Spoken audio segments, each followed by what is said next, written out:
विश्रांतीनंतर बातमीपत्राच्या या भागात आपलं पुन्हा एकदा स्वागत।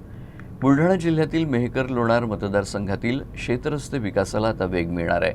मेहकर मतदारसंघात मंजूर असलेल्या जवळपास 489 शेतरस्त्यांची रखडलेली कामं तातडीनं पूर्ण करण्याचे निर्देश आमदार खरात यांनी दिले आहेत। आमदार सिद्धार्थ खरात यांच्या अध्यक्षतेखाली मेहकर तहसील कार्यालयात महत्त्वपूर्ण बैठक पार पडली। बैठकीत मातोश्री पाणंद रस्ते योजना आणि बळीराजा शेतरस्ते योजनेच्या कामांचा आढावा घेण्यात आला। राज्य शासनाच्या मुख्यमंत्री बळीराजा शेतरस्ते योजनेअंतर्गत मतदारसंघासाठी प्रारंभी 2.5 कोटी रुपयांचा निधी मंजूर झाला असून या निधीतून 20 ते 30 शेतरस्त्यांची कामे हाती घेतली जाणार आहेत। शेतकऱ्यांना सर्व हंगामात वापरता येतील असे दर्जेदार रस्ते उपलब्ध करून देण्यात सर्वोच्च प्राधान्य असल्याचे आमदार खरात यांनी स्पष्ट केलं। बळीराजा शेतरस्ते पाणंद रस्ते योजना राज्य शासनाने सुरू केलेली आहे।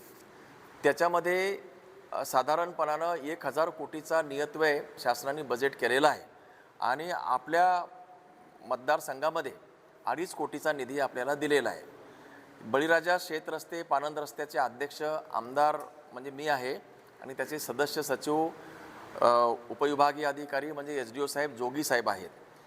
तर साधारणपणे 2.5 कोटीमध्ये आपल्याला 20 रस्ते बसतात।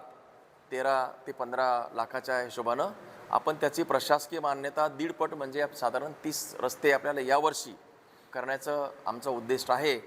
या व्यतिरिक्त यासाठी आपल्याला आणखी निधी मागण्याचं सुद्धा आमची मागणी शासनाकडे राहणार आहे। मी त्यासाठी प्रयत्न करणार आहे।